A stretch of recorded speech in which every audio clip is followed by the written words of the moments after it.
Hello and welcome to Culture Shock, the pop culture podcast brought to you by three aging millennials and our outdated opinions. I'm your host, Corey, and with me today is... Hey, I'm Adrian, and I just have one very important question. You don't have AIDS, do you? This is a true story that happened in my town. So this one Wednesday is like a normal day for the whole school. But today was... Oh, fuck, Willow.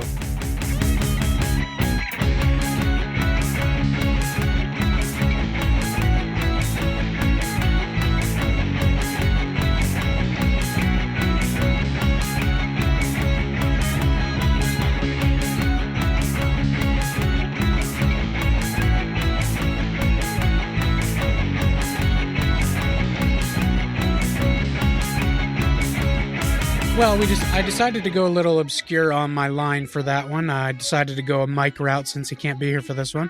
He doesn't typically see movies like this. It's more of Adrian and I's genre. For sure. We went and saw the new Zach Cregger movie, only his second movie, and he's nailed both so far. The director of Barbarian just came out with a new one, Weapons. It kind of came out of nowhere. And it's, in my opinion, hitting all the right notes. I mean, there are things about it, but... For so far, Zach Cregger isn't scaring me with his Resident Evil on-taking. I'm actually kind of in if he sticks with this type of storytelling. Yeah, absolutely. So Zach Cregger we were both super hyped on the dude after Barbarian because I think we both really loved that movie. Oh, yeah. And that was another one that really, the marketing wasn't huge. You weren't hearing a big word of mouth like the first week or two about it. But man, it's just kind of another one that kind of came out of nowhere. And we like so much about that movie. Just the twists and turns were handled so clever.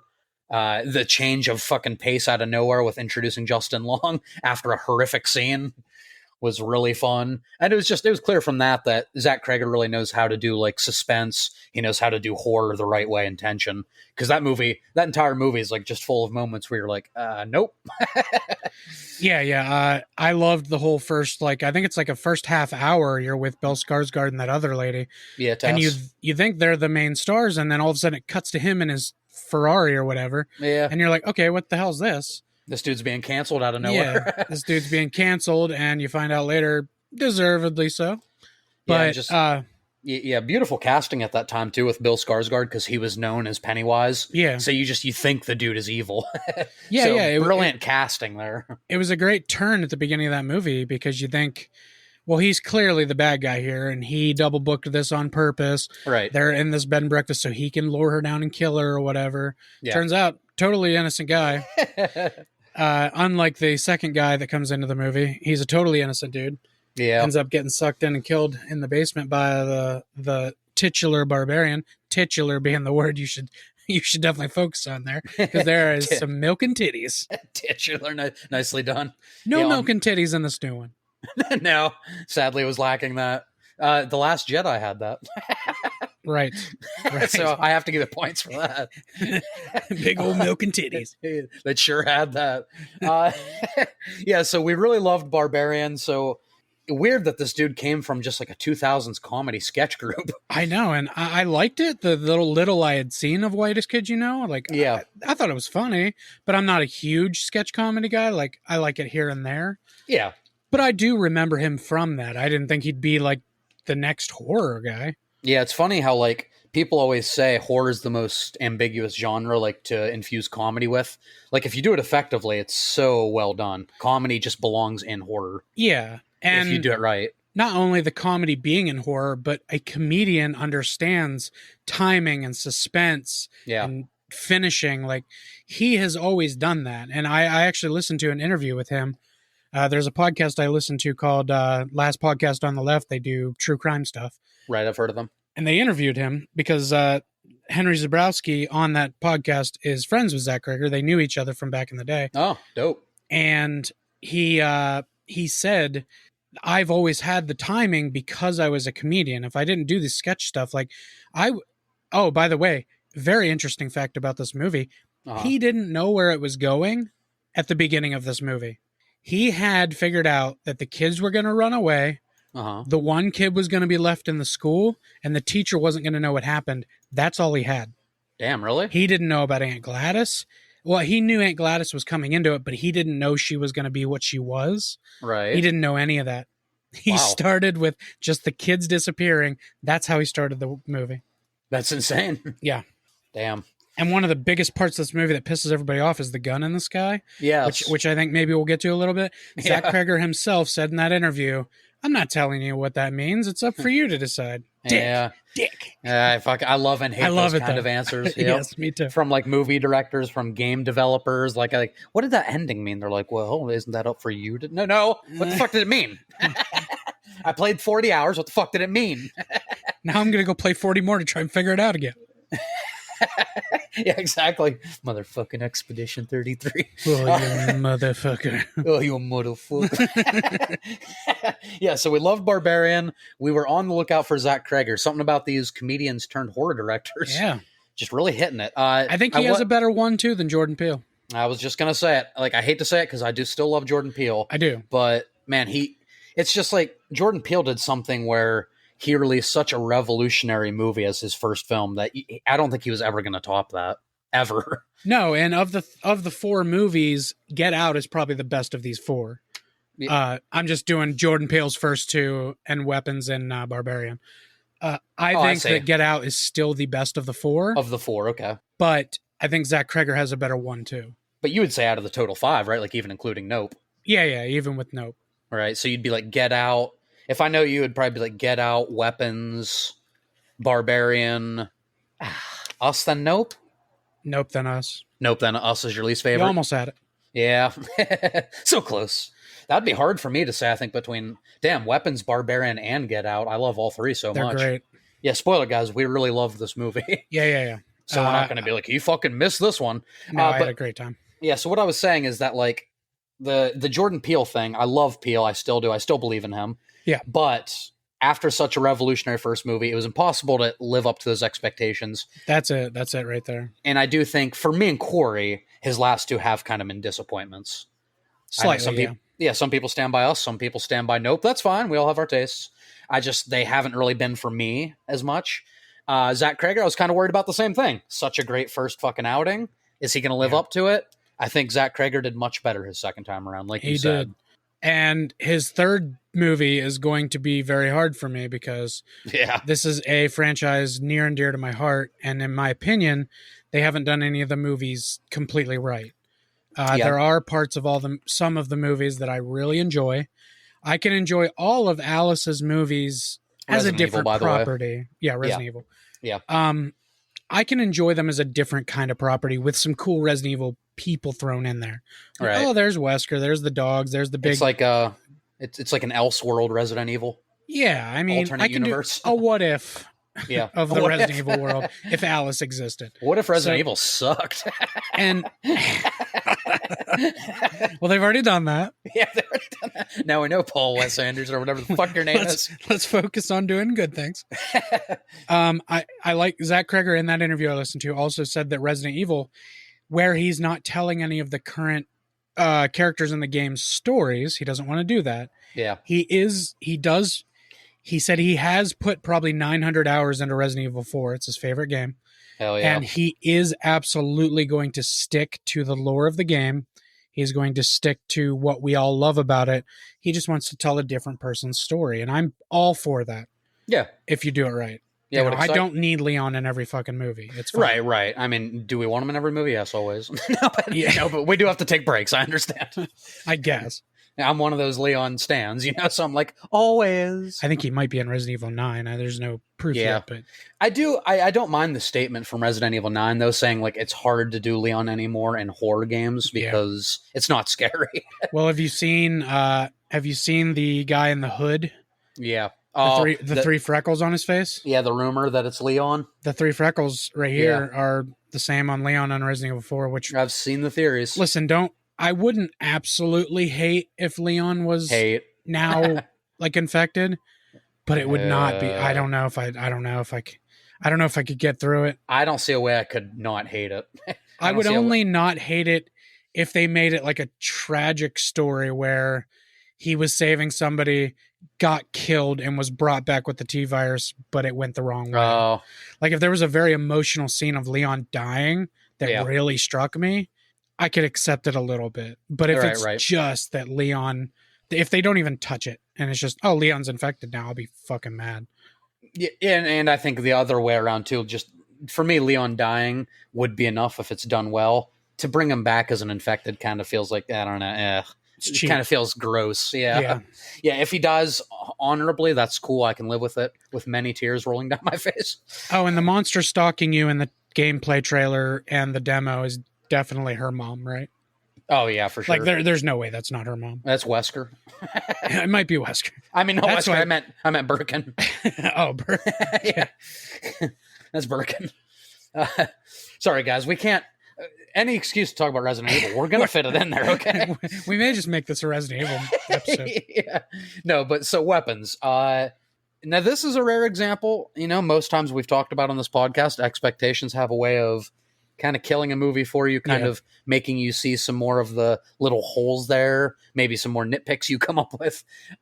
This movie had, I'm pretty sure for you as well, you had pretty high expectations for this one. I did, and I went into this more blind than anything in the last few years, so this actually was nice for me. Oh, that is nice. I barely knew anything. Right. Yeah. So he comes out with this movie, weird concept, you know, already kind of has you hooked in. You announce Julie Garner, you announce Josh Brolin, you announce what's his name? Alden Ehrenreich. I always have a hard time. Han very Solo. good. Yeah, young Solo. I always have a hard time saying his name, and then you get what, Benedict Wong. Benedict Wong was fucking great in He was great in the movie. Was he Marcus? Marcus. Yeah, so you have a good cast. You have a director who has shown some promise, shown some potential. You have another weird concept that this guy's come up with. Our buddy Steve has said he crowned him now the king of weird, and I think that's pretty good. Yeah, Zach he keeps Cregger, going like this. So yeah, I can do that. Yeah, he's doing weird really well, which is why it could be great for Resident Evil. We'll see what happens. Sorry, I was going to go on another Resident Evil tangent. But I'm like, let's just. Here's the thing about Resident Evil, right? Yeah, no, but seriously, I want to throw out there. Not only did he start weird, this movie was a weird concept, and the kids all ran out of their house, Naruto running. Yeah, it was an unsettling way to run, but it totally made sense. It was like how you run as a kid. You just run free and happy, and that was the whole point. Is those kids were running towards this house happy. They didn't know why they were running. They were all possessed, which that was the weirdest part of this movie for me, is that it went from this weird mystery of where these kids all went to voodoo, and I liked that. Oh hell yeah! It went from fucking Amy Madigan. Yes, killed it. I don't think I've seen her in anything since Uncle Buck. I didn't even know this. I didn't know she was still acting. Yeah, I don't even know if she has been for the last 20, 30 years. And she fucking killed it. Yeah, she was incredible. Aunt Gladys is scary as shit, dude. She is. Especially the unsettling dream Aunt Gladys, where she's just painted up and waving to people, and then the ceiling jump scare was one of the best jump scares I've seen in a movie in years. Absolutely. They don't usually get me, or they piss me off, because I'm like, that was cheap. Yeah. That one was good. Dude, biggest laugh in my fucking theater was that, because Josh Brolin, fuck! Yeah, and then, what the fuck? Because that's exactly what you would do. Exactly how you'd react from that dream, because his dream was weird. It was weird, dude. He's having this sad, grief-stricken dream about following his kid, and then he's back at home in bed, and then it's just Gladys. What the fuck? It's Michael for a little bit. Yeah, it is. And then he cries a little bit, looks back up, and it's Gladys all smiles looking at him. Oh my god! Fuck. But Andy Dick, insert Andy Dick. What the fuck here? I would be okay with Andy Dick for that one scene. It's just cast as Andy Dick, and then it goes right back to Josh Brolin. Right back to Josh Brolin. No questions asked. Wasn't that just no? Well, he was dreaming. He's so good. But I do think, for me, do you agree the scare of the movie was the mom coming out of the house when she was passed out in her Jeep? When she was asleep in the Jeep and the door opens. I love what Zach Cregger did with just that door opens and the mom doesn't immediately walk out. No. It stays black for 15 seconds. No sound. You're like, okay, what is happening? Yep. And I had the glory, and this sucks, but I was there at 10 in the morning. Yep. I had the glory of being in a theater by myself. I got to just sit there and experience every part of this without interruption. Hell yeah. And when that happened, when it was just silent, dead in the theater, black, the door open, I'm like, okay, what is about to happen here? Either somebody's going to run out towards the Jeep. Is it But it another was big titty monster from Barbarian? Oh God, there she is. She's milking. No, it was way more unsettling what the mom did. Oh, The yeah. way she walked, Ew. like the puppet way she walked across with the scissors. Yeah, dude. And then I love that when the camera pans over to like the passenger seat looking at her passed out, mom's looking in the window, realizes she's asleep, and then leaves the camera, but the camera doesn't follow her. Yeah. So now you're like, decision. okay, what the fuck is going on? Yeah. You hear the door open and shut. You're like, oh. I was like, she's going to get stabbed in the throat or something. Yep. And she just reaches across and cuts her hair. I was like, what the fuck is going on? Yeah, such a good decision for that camera not to follow the mom. Yes, it was beautiful. Stick on well, I want to say Julie Garner, but I forgot her name. Justine. Justine. Yeah, such a good creative decision. And then the sound design, like being the star of that scene, was so fucking unsettling. It was a lot of good, like old, like piano-y stuff thrown throughout this movie to make you unsettled, kind of Halloweenish, but less high pitch. Right. It was kind of nice. Yeah, I still think about the way the fucking mom comes out of that house. It's so creepy, dude. It's bad. It's bad. That's like on some Silent Hill fucking mannequin shit. Like just something ain't right there. Something ain't right. No, definitely not. I want to talk a little bit about the different points of view that it goes through. Right. Like you follow each character for a little bit. Then when something good's about to happen, it cuts back to the other character and their perspective on that. Those leads events. up to the same event. Yeah. And it all kind of comes together in the third act, which was fucking brilliant. Yes. But I love how it goes through each character till they're with each other. Yeah. My favorite one though is when you're following Josh Brolin's character, he finally confronts her at the gas station and Marcus is running towards him with the eyes. God. Yeah. And then he like it does a little bit of that, but then it goes back to show Marcus his leading up to that. Because you're like, how the fuck? How did he get here? Yeah. And Benedict Wong played that so gruesome. Yeah, he did. From that first spell where she makes him crush his husband's head with his head. Yeah, just keep fucking headbutting his skull in. I like the aspect Zach Cregger said he invented the tree. Like the voodoo, he wanted to touch on that once he got to that point. He realized voodoo was how he was going to tie this all together. Mm-hmm. He invented the tree and the way she did her voodoo, which was awesome. It wasn't the old-fashioned like burning a picture or making a doll. Right. There's this tree where she snaps branches off, cuts herself, wraps two people's stuff around it, and snaps it. And that's what makes the person go crazy. And they don't stop till she puts it in water, I guess. Yeah. I don't know if it was specific water or what. I like when she asked for a bowl of water. Yeah. Can I get a bowl of water? And he's just, like, okay. And I like how she's so weird. They just accept. She's like, it's just one of my quirks. It's one of my quirks. I know. And his partner, he's like, yeah, that makes sense because you're fucking weirdo. That's what they want to say. Yeah. The way Gladys fucking, well, first I want to say the witchcraft stuff. I really do love like you said, how this movie, how it hides what it really is. Yeah. Like, like you said, it's a crime thriller at the beginning. It felt very Longlegs to me, but then it got way better than Longlegs ever got. Yeah.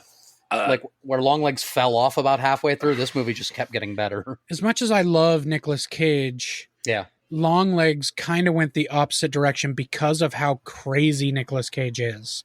Yes. Like Gladys was eccentric, but not over the top eccentric. Exactly. Like Longlegs was. Right. You still saw that menace underneath. Like, ooh, this bitch is dark. Like she was more of a, like, the one scene that I maybe will never get out of my head is the parents stabbing themselves in the face with the forks. Oh, yeah. When she's making them do it because he won't listen and they just start stabbing themselves in the face and he can't stop them. Oh, my God, yeah. But, oh, fuck, yeah, that sticks with you. And it's not like, again, the score isn't over the top, like, it's just fucking, it's just letting them. You can hear the forks go in their faces. Yeah. It's so fucking gruesome, dude. And her line there, this is one of my favorite lines in the movie. I can make your parents hurt themselves. I can make them hurt each other. I can make them eat each other if I want to. Do I want to, Alex? Just the way she says that, like, are you in line, little bitch? Like, she had him right there. Kid's like, God damn, this bitch is crazy. All right, I guess. And that was such a weird turn, like, where the kid at the beginning when it's doing the narration, which, by the way, who the fuck is that? Yeah, we Is we that never one of know. the kids, or that bothers me? No, there was someone theorizing that because at the end she says like some of them are even talking again. So Yeah, someone theorized she was one of the kids, but her timeline saying like this happened years and years ago, it doesn't line yeah, up. and And some of them are talking yeah, again. Like, I don't know. like I like the way of introducing it because it feels like a folklore, like back in It my. does. It feels like a flashlight's under there. Feels like a Goosebumps kind of like a but adult kind of. You know what I mean? Yeah, it So feels like a story she's telling someone. yeah, an urban tale of her town. Which So I really like that. I don't think it's this, but Zach Cregger made a joke that these could be connected, Barbarian and Oh, weapons. Like they could be a universe. They're both in very small towns, like Derry from the Stephen King's It. Like they're both in yeah. small towns in the middle of the country. There's Yeah, a possibility this is happening at the same time. let's just take a break on connected universes. Yeah, let's not do that. But he made it. I think it was a joke yeah, for sure. because where is he going to put Resident Evil in those? But the thing about Resident Evil, right? The thing about it, guys. Oh, sorry, I didn't mean to do that to myself. No, but so basically the main crux of the movie is 2:17 a.m. one night. All these kids snap up out of bed for like no real reason. They just get up out of their bed, run out their front doors in a random direction. Nobody knows where they went. Super fucking creepy. The only people left in the class were the teacher, which was Justine. and then you had one student left, which was Alex. Yeah. And so it's pretty much the movie's told through, what does it end up being? 5 different perspectives. You have Julie Garner, you have Brolin, you have the cop, you have James, you have Marcus, and then I guess you have Alex. So 6. Yeah. So and it's a storytelling device that, if done poorly, can fucking ruin a movie. Like it sounds like every time the big payoff's about to happen, it switches. You're like, that sounds kind of annoying. It can build you up and then just build you up. Right. But this one didn't really do that. It didn't do that at all. So you have all these kids missing. You find out that Justine, the teacher, I like how all the characters in this movie are pretty flawed people. Yeah. It feels real. It feels like a lived-in universe. You see that she has had some problems in the past, maybe DUIs. She definitely has a dependency on alcohol. That's how she runs away from problems.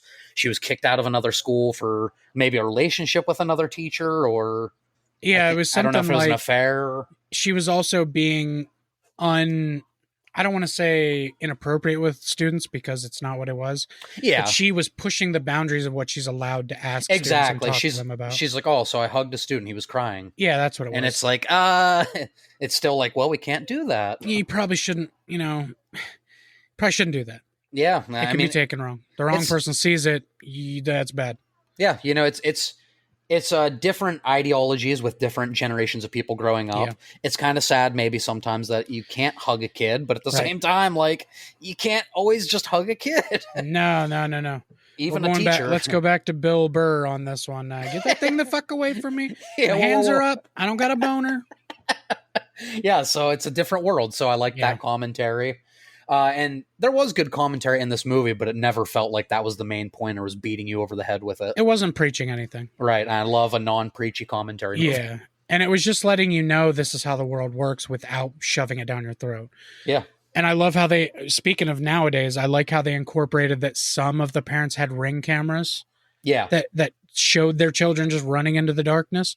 Right. And Josh Brolin was like obsessed with seeing them. I love that he waited for the husband because the wife said no. It was Justin Long, baby. His little cameo. He survived a horror movie. That's right. He did it. Oh my God, he didn't die. Right. I mean, his wife might have killed him. That would be hilarious if near the end he was just dead in the background. Like, why? Wife standing over him with a knife. Poor Justin Long, man. Eyes cut out. Yeah, but you see her story, and it's really fucking sad because you see the wave that she gives to the cop, like when they're doing the investigation, and you see there's some history there, like something happened between these two. And when something definitely happens between those two. Oh yeah, I didn't fuck him. Yes, she did. Yes, she totally did. Yeah, so she meets him at the bar, sends him a text. You learn later he's having a shit day, so he goes to the bar to meet her. she sends him a text, meets up at the bar, and this is where you kind of learn, like, oh, she kind of is a shitty person. Yeah. Because this dude, whether he's in recovery or whether he knows she's trouble when she's drinking or whether he just doesn't want to drink, she's very pushy. Yeah. She's not a total innocent in this movie. No, and she's not letting up. Like, he tells her clear to her face, no, like 4 or 5 times. And she's like, come on, one drink. And, that's an enabler. Yes, it is. And that's someone that also wants you to fucking wallow with them as she's drinking, as he always, like, he's blunt about it. He's like, look, you have a tendency to hide away from the world and drink and poor me. And I was like, damn, he called her out. But then where you feel bad that she sucked him back into this, you go to his perspective. Yes. And it turns out he's not a real great person either. He's pretty shitty too. He stops the junkie kid. I don't remember his name. James. James. That's what my name's Goat James. This is a different Goat James. That's right. Oh, fuck Willow. I love that when he's robbing the house. But you see from the perspective of Paul that when he chases him and knocks him down and reaches, I'm not going to get stabbed with anything if I reach in your pocket. And I'm like, no. I'm not going to. You're sure, James? No. And then he gets stuck with a needle and he punches him in the fucking dude, that was hilarious. He takes him out. He does. I mean, in that moment, though, would it not be hard to do the same thing? Like, especially with our past of our parents. Like, I would want to fuck that guy up. And knowing the guy's a drug addict, like, I could have just got hepatitis or AIDS. Yeah. And you see from his perspective that he let him, like, he's like, then when you're seeing James' perspective, you see he wakes up from that. Yeah. And he's like, listen, you're going to leave. You're never going to come back. If I ever see you around here, we're going to forget all this happened. Yeah, I like how James' perspectives, he's more of a dick. Yeah. I like how that, and in Paul's version, he seems like the good guy. And he's like, listen, dude, he's like, I screwed up. We'll call it even. Like, I'm so sorry. And then James, he's like, listen, here's what you're going to do. Get the fuck out of here. I love that. Sorry. I like that they changed it a little bit because when, different people remembering a story, some people embellish a little bit. Yep. I love it. Some people take stuff out. Some people forget stuff. Like, so that's going to be truth is somewhere in the middle. Every little bit from each perspective is a little different if you pay attention. Like, when he sees Justine in the bar, there's even a couple little exchanges there that are different. Yeah. And then he fucks the shit out of her that you didn't see in Justine's. I love that quick camera cut to like them at the bar. And then he's like, I'm not drinking. And then he's in her bed. Yeah. And then the woman coming behind Justine, one of the cooler shots in the whole movie. Like June Diane Raphael, I love her so much, dude. She's one of her from. She's one of the hosts of How Did This Get Made? She's the wife of Paul Scheer, one of the other hosts from that show. Okay. Yeah, and she's great. She's not in a ton. She's like a character actress. Right. But she's really funny. In this, she was like... Oh, yeah. She's beating her ass. For some reason, that bitch was pissed. Yeah, but one of the better camera shots in the entire movie is her following her in the liquor store. Yeah. Because, like, you see, they're cutting away just fast enough that you're like, someone's behind her, but, like, are they coming for her? When she's walking in, this lady looks like she's also just walking in back behind her. Right. And then she just takes every same turn. She's a little closer. Yeah, it's like, what the fuck's is she about to, like, stab this bitch? It's like, yeah, and then you find out she fucked her husband. Yeah, she sure did. Which Paul did say that was over, right? He lied. I don't remember if he said that or not. I think Justine asked about it, and he said, that's either on pause or it's over or something like that. I think he was more vague about it. Okay. Just in case something happened. Yeah, that son of a bitch. That's called having the cake and eating it too. That's right. Little Debbie. Sorry. Is Little Debbie one of your whores? Who's Little Debbie? Little Debbie. Sorry, guys, we're idiots. Yep. Yeah, so pretty much the rest of Justine's is just driving up to Alex where he gets dropped off. She's thinking about talking to him. She doesn't. She lets him go into the house. One of the better fucking scares again in the movie is the newspapers. The newspapers on the windows. Yeah. Oh my God. So creepy. And it's one like you kind of know is coming, but it still scares the fuck out of you. Like, you know something's going to be there. Yeah, but you don't think it's going to be just these two people sitting in the dark on a couch. Yeah, just in like a catatonic state. Which might be creepier than if it had been a jump scare. Yes, agreed. I think it's creepier that they're just sitting there in the dark doing nothing. Totally. James agrees with you later when he's stealing the silverware. Oh my God, dude. When he turns around from the video, he's like, oh, this old video game system. And then he turns around and sees them sitting there. He's like, what the fuck? I'm so sorry I didn't know you were home. And he walks up and he's like snapping in their face. I love that. Yeah, and then the rest of hers is she finally does confront Alex. Obviously, he feels like uncomfortable or something talking to her. Says, "Stop following me!" And runs into his house. And the door just so fucking creepily, when he runs in, it just creepily closes behind him. Yeah, you don't even see anybody. Yeah, I love the darkness in that house. They use that shot multiple times. Yeah. You talked about earlier, the mom coming out. It's like they let it linger for a while. They do it again too when James is in the cop car and Paul comes out. Yeah, oh my God. And that's a scary moment too. You see him. Bro, if you were James, you know you're fucked in that moment. He comes out angry as fuck. Yeah, he does. And he already punched you once. Yep. Yeah, so that's the end of Justine's. After the hair getting cut is the end of hers. Yeah. And then you're not introduced because at the town meeting, like, you did see Josh Brolin, but you learn that he's this grieving father. And I really liked the bullying aspect of his son being like a bully at school. You find out he is one of the bullies. That was weird. That was a weird thing. Yeah, and it makes sense because you learn in the movie that Josh Brolin has been kind of a neglectful father. He's maybe not the most proud of his son. He doesn't like really hug him or anything. Doesn't show him any affection. That might be why he's like the one father who is so adamant to find out what the teacher knows. Right. Because he feels like he failed and now he can't make it up. Yeah, exactly. Yeah. He needs to find his son to make it up to him. Yep, exactly. He fucked up. And it makes more sense too for the kid being a bully because, you're neglected at home. If you're treated like garbage, you tend to take that out on other people because you're a kid and you don't know how to process that. Josh Brolin said about this movie that he wasn't sure he wanted to do it when it first came to him. Yeah. Because he doesn't like things in this subject matter of kids being taken or hurt. Yeah. He said as a father of 4 kids, all ranging from like 20-something to 4, he hates the subject matter. He said he showed his daughter the script that he got, and she said, "The Barbarian guy, you have to do this movie." Hell yeah. She loved Barbarian. So he said, "You know what? I'll go do it because my daughter wants me to." He said, "I wasn't even super thrilled to be on set when I was on set, but I did it because it's my job and I really did enjoy myself." So it was cool that he ended up enjoying himself and that he's so effective in this movie. But that might be why he's so effective, because he hates the subject matter. Absolutely. And now the movie's making a shit ton of money. So, and one of the highest rated movies on IMDb. And it's fucking horror, dude. I love it. It's such a good time to be a horror fan. Yeah, actually, we are eating pretty good right now. Yeah. This year we had Sinners, we had this, we had a Companion, we have Together, which you'll see eventually. It's awesome as well. I hate that I haven't seen that. But we are eating good right now. Yeah.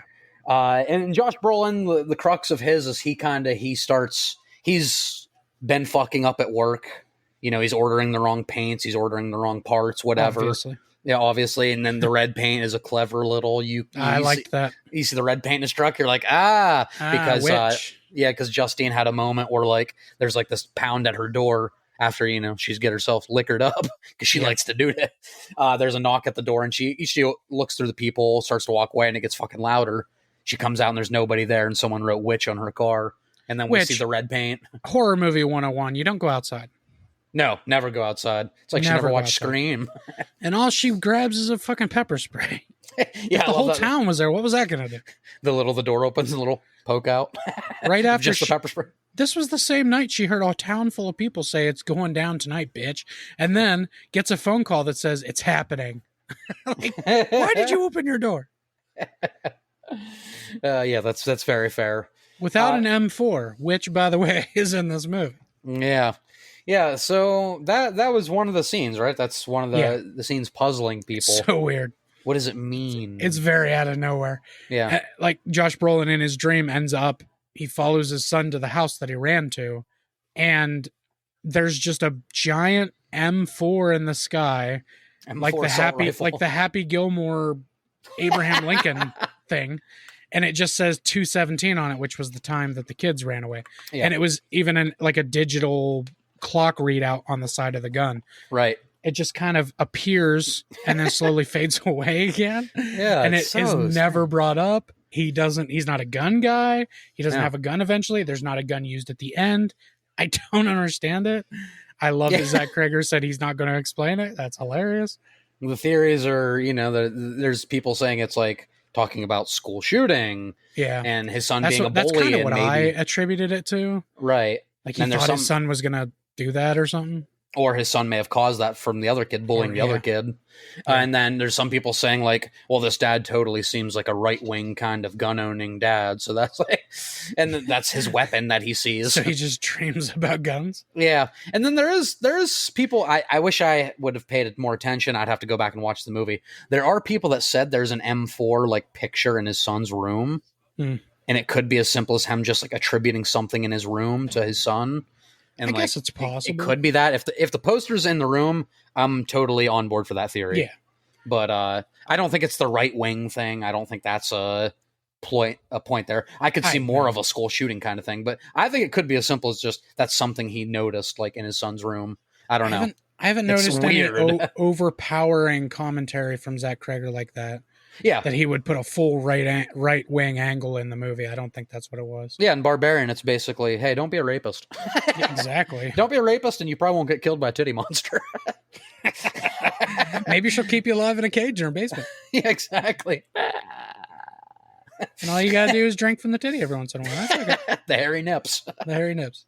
Yeah, so his so good. It is really good. I love it. We're not selling it right now. No, we talk about it like it's a comedy, but it's actually very tense. Yeah. This one was way funnier. Oh, hell yeah, bitch. Justin. Yeah. Does a basement count in square footage? His little measuring tape. Yeah, when he's trying to sell the house. Hell yeah, bitch. There is a lot of good comedy in both these movies. Yeah. Zach Cregger, that's something. Obviously, he comes from a comedy background, incorporates it. I would say probably better than Peele. Like Peele tries to be 100% serious most of the time, like with an occasional like quip. I think Zach Cregger does better like organic comedy and horror. He kind of does, yeah. Yeah. So Josh Brolin's is basically, he feels the guilt. He looks at his Ring camera. He sees the direction that his son's going. He gets like pretty much the layout of the town. He gets like this big map, and he finds out that all the kids are running from their houses in one direction to one central, like kind of areas, circles. He circles where they all kind of meet up. Yeah, where they should be meeting up. And obviously Justine reveals that is Alex's house. That's where the weird shit's happening. And then you go to the, how does Josh Brolin's end? Oh, that's when Marcus comes up and starts choking. Yeah. He kind of knocks him out on the street, and then it cuts to the next person. I love when they finally go back to that. One of the best lines in the movie when she's running out. He's like, "Get the fuck out of my get the shit out of my store," and she's like, "Fucking help me!" She's so confused. Like, what do you mean? Get the fuck? Can you see what's happening? Her delivery on that is A1. Fucking help me! Help me! Like this dude's trying to kill me, dude. That was very Jim Carrey. Help me! Help me, dude. I want to just talk about a little bit about Benedict Wong's face. Oh my God. It's going to stick with me. Yeah, it's so good. That shit was crazy. Like, he said it was all CG. So, they just put some plaster on him. Right. So he had a little bit of the puffing, but the eyes were all CG. The eyes popping out of his face. It was so good, though. They did a very good job. But now I know what you would look like if you... Yeah, now I know what you would look like if you smash someone's face with your face. Exactly. But that's what I would look like if I ate shrimp. Yeah, that's true as well. And then I would just Naruto run down the street. Dude, you should eat shrimp. I should. It's true. You'd look badass. I'd look so cool. No, but just the animalistic way he chases Justine every time. Like, he's not. Oh yeah. While Josh Brolin's beating the shit out of him on the street, he doesn't care. Right. He just keeps trying to get up and run after her. Yeah. And then when he finally Josh Brolin tackles him into a freezer, and then he passes out somehow. But Benedict Wong gets back up and like starts chasing her again. That's when she runs out of the store and says, "Help me!" But she like gets in her car. Just the way he's like turning and running towards her, like he was never going to stop pursuing her. Nope. Yeah, it's just like that's when Josh Brolin stopped blaming her. Yes, he's like, this is exactly how the kids were running in those videos. Maybe she didn't do it because we didn't really talk about that. He's kind of blaming her. Yeah, this is another movie. This is kind of Superman. This is Fantastic Four. This is like the people turning on someone so quick. It's like, God, I understand your kids are missing and that's horrific, but like this girl, like, what do you think she did? From the parents' perspective, I would wonder, because these kids never came home and nobody ever spilled the beans about a plan. Yeah. maybe the teacher was telling them a story about a place to go and maybe a fairy tale and like just trying to groom them until they were all ready to go one night. Yeah. Maybe And the teacher slowly put this in their head and then said, "Tonight, guys, tonight's the tonight's the night." night. And then And if like, Alex didn't join in or something. Or... and if they already had that, or if they already had this theory in their head, and then they heard like she was too close with kids in the past, yeah, that would trigger them to a whole new like, yep, she's guilty. It's probably what spurred most of the. As a parent, I would consider, what if she. I also listen to a lot of true crime where That's people true. lure kids away. Yeah. So I also would be in the camp of like, what the fuck was she telling my kid? How did she get that? How did she get my kid to walk away at 2:17 in the morning? Right. But the fact that they all did it at exactly 2:17, no kid's that organized. Yeah, exactly. Especially that young. Right. Yeah, those kids, for every one of them to leave it exactly like that, you would never see that. Run exactly the way they did. Like those cops saw ring cameras. They saw all those kids run the same way. Right. Of course, the cops can't tell the parents, well, we for sure know she didn't do it, so leave her alone. So you pick up Paul. Do they show Paul? Where does he pick up? Like after Justine drops him off at the station, right? After they hook up. I think so. Yeah. So because I think his first scene in his thing is like talking to was that his dad or his stepdad? Stepdad. Peanut butter on the penis guy. Yeah, it was. Same actor. Damn it, I got peanut butter on my penis. Yeah, I like Chief is her dad, yeah. Yeah, and you see how uptight and uncomfortable Paul is, because like the dad's like, he's even like, I'm just fucking with you. Like I'm trying to joke around with you. It's his father-in-law, not his stepfather. Oh yeah, his father-in-law. His girlfriend's or wife's or whatever she is. Right. And he has the phone call with his wife, who he's still very much married to at this time. Oh yeah. She's always asking him about meetings, and he's like, I only feel like I have to go to meetings if like I have the urge comes up. And he's like, but if I'm feeling that way, I'll go to a meeting. And she's saying she's going to be in town early. They can have family dinner and stuff. But then you figure out that meetings, because yes, he also has a past with drinking. Yeah. So it makes what Justine did feel extra kind of gross. Yes. Yeah, her knowing that he had a problem. Not only did she take the chance that he actually isn't with his wife anymore, but she made him get back off the wagon and drink. Yeah, to the point of blacking out all night. Yeah, for sure. And she does her little victory dance in the morning with her little phone joke. Yeah. You bitch. Yes, it's cute if you're like a couple, but like you just fucked another white woman's husband and got him off the wagon, and you're like, you double fucked his life. Yeah, right. Actually, triple, because his job is with his father-in-law. That's true. Only a woman has the audacity to ruin your life in 3 ways and then play a little song over your fucking bed. Guys, why am I single? Wait, is she evil or is Gladys evil? Oh, so the Justine is the real villain. She's the barbarian. I mean, the weapon. Yeah, and then basically it goes from this junkie that fucking Paul knocked the fuck out, which I love the delay. Like, just like it shows him for a second, silence, and then just the fist out of nowhere. It knocks him the fuck out, dude. It goes from his perspective. He sees James coming to the station, which he thinks he's reporting him. Yeah. So he chases him, and really James is coming to get that fucking reward for the kids. Yeah, because when he's we talked about this a little bit earlier, when he's robbing the house, he sees the basement. He's like, I'll go check down there. Because those people aren't moving. I may as well check. And he goes down there, and all 18 kids are standing down there. Oh, it's such a creepy visual. It's so creepy. It's like the Blair Witch, but like times 18. Yes, 18 kids staring at a wall. Yeah, and they're all like perfectly lined up in rows. Right. It's creepy as fuck. And I think the Gladys jump scare really did work in the basement too. Like some people didn't like it, some people did, because like to me, one of the few kids their face is Josh Brolin's kid, so you're looking for him. Yeah. So you're looking so closely, and then Gladys is yeah. Like, what the fuck? It worked because it gave you something to focus on, not just darkness. Yeah, that's such a key. Like I love when movies give you like smile. The first Smile did that really well. Yes. Like when you're listening in on the audio file, and then Rose.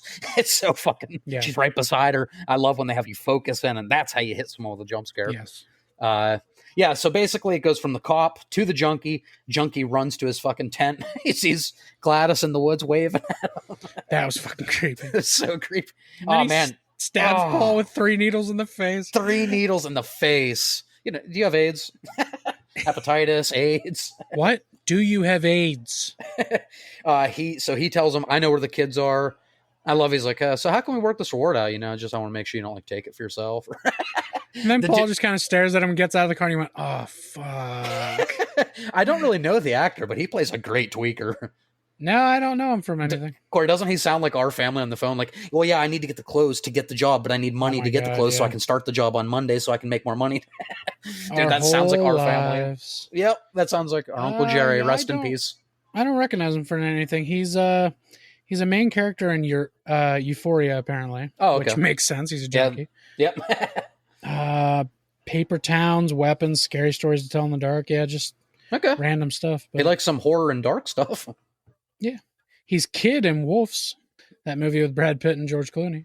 Oh, yeah, that movie that everyone forgot about. Yeah, I never saw it. I didn't either. I was like, I'm definitely watching that. I was so hyped. Thing about Resident Evil. Yeah, here's the thing about Resident Evil, guys. But anyway, we got to get to how it all kind of concludes. Yeah. Because that was the coolest part. Yeah, this is where the third act of the movie definitely turns into like a witchcraft. Yeah. Which I was kind of, I don't know, halfway through, I was still kind of like maybe alien something. Yeah, I still didn't know what was going on. Which is awesome. Yeah. Just like Barbarian. It's like, where's this going? Yeah. So it's witchcraft. It turns out that she like drains energy from people. She needs people's essence. It's like life energy. Yeah. She thought Alex's parents would be enough, but they weren't. Right. So she comes up with the idea to steal something from each kid in his class, and then she can use them. And he goes, how's that going to help you get young? And she goes, oh, don't worry about that. Dark bitch. And that's kind of cool. So that's some of the classic witchcraft, is like taking a personal effect to mix it with the stuff that's not so traditional, with the stick breaking and stuff. So that's pretty cool. So she's trying to get all of the kids from his class to come down to the basement so she can draw their life, their energy with the tree, and she can stay alive herself. So it turns into a fucking voodoo witchcraft movie. Like, whoa. I thought this was like a crime thriller long legs thing. And it's a witchcraft. Yeah, so it's really cool. Like I said, it is like it's almost like a scary story you tell in the dark, like kind of fairy tale. Like I talked about a movie called Cobweb a few years ago that nobody saw. It was like a twisted with fairy Anthony tale. Starr. Yes, yeah, with Homelander. Yeah. With like a twisted fairy tale. This is like that, but a better made, like more mature version. Yeah. It's like a dark, twisted fairy tale. It's really fucking cool. It's really good. I'd totally be on board with Zach Cregger just making like these anthology, like weird movies. I really hope he does. Yeah, me too. And then he could, like 10 years from now, he could sell the box set of like his 5 or 6 movies of an anthology series. Zach Cregger's going to do what Halloween should have done. Now, I don't want to say should have, because I like some of the sequels, but yeah, I was going to say not should have done, because Michael Myers is iconic. Right. He's doing right what they originally planned for John Carpenter's original plan. Yeah. Yeah, so it's all witchcraft. There's the Benedict Wong scene, which I fucking love the way that he's side-eyeing his partner. The whole time Gladys is in that house is like how I felt about Gladys every time she's on screen. He's just like, yeah, can we get this bitch out of here? And then she snaps it. She gets his blood, snaps the twig, kills his partner, goes after Justine. But, end of the movie. They all arrive there. The cop and James are in there. They don't know what happened to them, but they're in the house. Yep. Justine and Archer, they come to the house at the end. They've teamed up at this point. They both work together to find out that they are in this house. Whatever's happening is happening in this house. They go in there. Fucking chaos ensues. This is fucking, oh my God, the scene with Josh Brolin throwing James around. Dude, like 17 times he throws him. Throws him. It got a laugh that he every kept time. Getting up. Got a laugh. I think it was like 7 or 8 times. It was ridiculous. It went from played out to okay, let's see it again. Yeah, it did too. Yeah, it's like, this is funny. Okay, this is too much. Okay, this is sad. All right, it's funny again. This is great. Zach Cregger, you fucking beast. Did he think throwing him over random things was gonna knock him out? Punch him in the fucking face. He did even strike him a time or two. And just Oh, and you know what? I gotta say, poor James and poor Paul, because they figure out how to snap the spell pretty soon after they're both dead. They do. This is a mistype ending. Yeah. And I do like how at the end, I kind of like the implication and, but I like the implication and the little girl's narration at the end, where this isn't just like a snap the spell and they're all back to normal. Yeah. It fucked with these people, some of them for life. I don't love how abruptly it went to credits. Oh yeah, just like with Josh Brolin and his kid, and then to credits. Yeah, where she just kind of says, some of them Some are of even talking again, yeah, cut to black. I'm like, wait, really? yeah, it was a fast, abrupt ending. But But as the I walked out of the theater, yeah, completely forgot that yep, because I loved everything else about it. yeah, the chase sequence was great. Oh, dude. Letting It's the kind of a one image. shot behind the kids. Yes, just the imagery of a bunch of kids like jumping through windows and Oh, breaking down doors is great. tearing, It, tearing through houses to get to her. and the imagery is great of like the guy with his lawnmower just seeing the crack in between the house, old lady, and a bunch of kids. And I know some people didn't love the chase after like the buildup of the movie, but it's like it's such a weird, random witchcraft movie. Like, how else were you gonna end it? Like, I don't know what you Listen, you have to kill the witch. right, That's how those movies have to and end. you let the kids do it, getting their revenge. Yeah. When they get Now, her fucking they're when probably they fucked up oh yeah when they because they snap woke the up fucking with blood and a body torn apart. yeah when they snap the twig and she's like, oh shit. Gladys. Yeah, because the little kid, Alex, he's up in Yeah. the bathroom trying to be killed by his parents. Yeah. And he has Gladys's scarf, I think, and Yeah. then the tree, and he cuts himself. Does that mean he's now stuck as a witch? He's going to Yeah. start dying? Yeah, I wasn't really sure about that part. Yeah. That was the first thing I thought was, oh fuck, he's in this life now. He has to do it. Or if she is really his aunt. I don't know if that was clear. If she really I don't was. think she was even his aunt. I was going to say, could it be like a Because family thing? The dad says we've only seen her once, like 15 years ago. Right. I don't think she was even their aunt. I think she was a witch who saw this opportunity to come to a town. How did she get in there? You think she like manipulated the parents, like just because Well, she's a witch? I think maybe she was taking on the appearance of Gladys, Okay. or maybe Gladys was somebody she killed and took the appearance of. Yeah. I don't fully know. He didn't Yeah. explain it. Right. She also could just be an aunt, like she said she was. For sure. Because But- some people were like that in the dream sequences too. They were like, well, how would they know what she looks like to be in Yeah. their dreams? I'm like, I think you could explain that with witchcraft. Like she invaded their Yeah. dreams, and I think she was trying to scare them away, and she actually did the opposite and made them investigate further. Yeah, she was trying to keep them away from the house. For sure, yeah. She was desperately, like when she goes to Benedict Wong, like that parent-teacher conference. You Yeah. didn't call them yet, though, did you? Like, you don't have to call them. Like She keeps CYS. harping on it, yeah. You don't But have you to call haven't. CYS. But you haven't called them, right? Are those my ribbons? Benedict Wong was a great little role in the movie. I loved him. Yeah. He was in it exactly how much he needed to be. Yep. At first, I was like, oh, I want more of him. But then I was like, you know what? No, he played his part perfectly. Yeah. Josh Brolin, I could have used a little more of him. Yes, I would say I don't have many gripes with the movie, but I just kind of wanted more Justine and more Archer. Like I think maybe Paul and I like James. Maybe Paul's story was the weakest as far as what I was like entertained by. Maybe a little less Paul, a little less James, and a little more time for Archer and Justine. Paul's was the least interesting. Yeah, right. It wasn't any less important to the story. And I don't mean it was less interesting. Like I was tuned out. I was still very invested.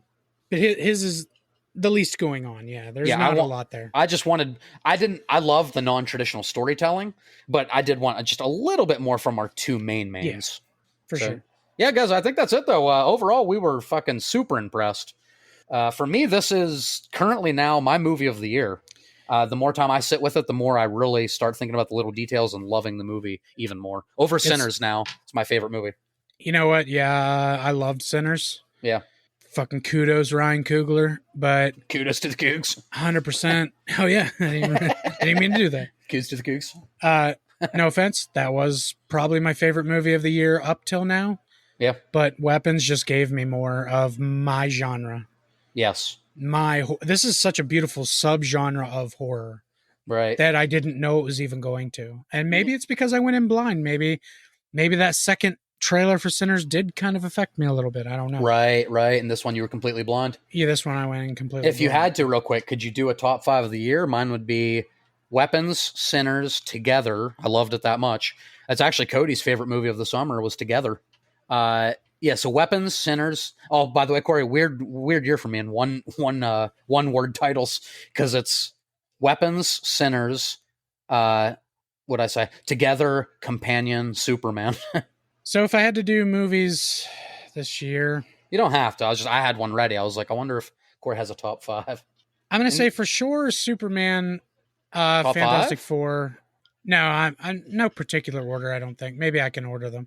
No, Companion. Okay. Companion 100% is in it. Yep. So I'm going to, you know what? I'm going to say Superman, Fantastic Four, Companion, How to Train Your Dragon, Weapons. We're sinners. You know, it's not in the top 5. It was my number 1, but now it's not in the top 5. No, well, I said number 1. I meant horror, number 1 horror. Oh, okay, that's fair. But I love Sinners. It's a great movie. Yeah. But those other ones I like big dumb stuff. Yeah, for sure. Also, I'm a blockbuster guy. Right. So some of the stuff really, plus the Fantastic Four, we got into that. Like it hit me in my childhood. Yep. Superman's just, unarguably a great movie. That is a great superhero movie. Yep. This movie gave me exactly what I wanted from the horror franchise. How to Train Your Dragon was a perfect remake. It's the perfect way to do a remake into live action. Heartfelt, just as heartfelt as the cartoon, some parts even more so. So yeah, that would probably, and Companion's just a great fucking movie. It's awesome. It was such a thinker. Yep. Sophie Thatcher and Jack Quaid killing it. Together might be in there if I had seen it, but I have not seen it yet. Yeah, I think Cody had Together number 1, F1 number 2, which I still have to see. I'm hearing great things about it. Yeah, I've heard really good things. Yeah, me too. It might be a surprise. Like they said, it's like a surprise sports like drama dad movie that people. And I'm like, that's not my alley. That'll probably get me in the feels, even though it's a traditional. Like I know all the fucking like halfway through something's gonna happen. There's gonna be a love interest for no reason. It's probably gonna be very Top Gun like, and I'm still gonna love it.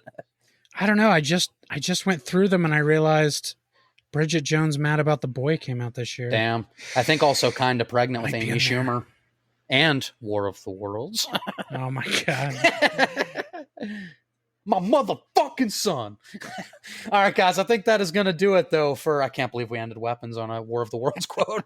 That is going to do it for our spoiler-filled Weapons review 2025, Zach Cregger's latest. If you want to see some past reviews that I used to do, I will get back to it, guys. I just fucking, bad situations. I'm trying to figure out a way with OBS that I can just kind of do more content just like this, how I do the podcast, staring at the camera. It's kind of further away from the walls. I don't get any background noise. Yeah. So I'm working on that right now.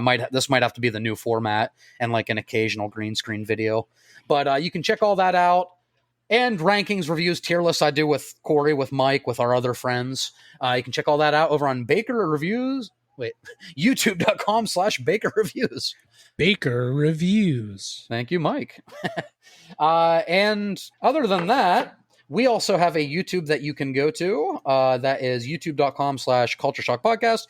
Corey posts on there occasionally, so probably more activity than my channel right now. So be sure to subscribe over there. And if you want to help the channel in another way, a more financial way, help us keep the lights on, help us keep making episodes that you guys get to vote for some, you can do that for as little as $1 on our Patreon. That is patreon.com/Culture Shock Podcast. I'll say that one more time because I slurred. I'm not drunk. That was patreon.com/Culture Shock Podcast. For as little as $1, you can get in there. $5 tier, you get to choose once a month. We let you guys vote on bad movies, on gaming systems, on cornucopia of topics. I don't know if I use that word correctly. But a bunch of topics. We let you guys vote on those. We let you in the Discord lobby where we're all very active. We're always talking about Star Wars and dumb nerdy shit. You can check that out. And just a bunch of benefits that you can see on the Patreon, guys. Even if you leave us $1, even if you join a free tier or something. I don't even know if we have a free tier. We do. Yeah, join a free tier, join the $1 tier, leave us a 5-star review. That all helps us tremendously. And we would like to thank our pre-existing patrons right now. Our most recent would be Mr. Benjamin, who has been working with Mike to actually help us make our new copyright-free theme song. So for that, guys, if you help the podcast out in that major of a way, you might also get a free Patreon membership. There's a chance you heard it already. Yeah, maybe. But so that is our newest member. But we have Ben. We have another new member, Steve. Fucking Steve. We have Amber, Cam, Bobby Jean, Squigums, Josie, and what do you got, Corey? One night at 2:17 a.m., Tim ran out of his house and never came back. Damn. Corey, where else, though, other than Patreon and YouTube, where else on the social world can they find us? On Facebook, it's Culture Shock Podcast. On Instagram, it's Culture Shock 21. On TikTok, it's CS Podcast 21. And on Twitter, X, it's also CS Podcast 21. come on over there. Let me know if you saw this movie. If you haven't, please go see it. It's great. Yeah, immediately. Especially if you like this kind of movie, psychological horror in general. Oh yeah, that's important, I guess. Even if you don't, it's kind of an interesting movie. If you're 7 years old listening right now, take your mommy's credit card and go buy a ticket for Weapons. Yes. And then see Barbarian. Yeah, and then see Barbarian. Titty milk. Titty milk. That's the new fight milk. Well, I suppose that's going to do it from the two of us at Culture Shocked. Thanks for listening. What the fuck?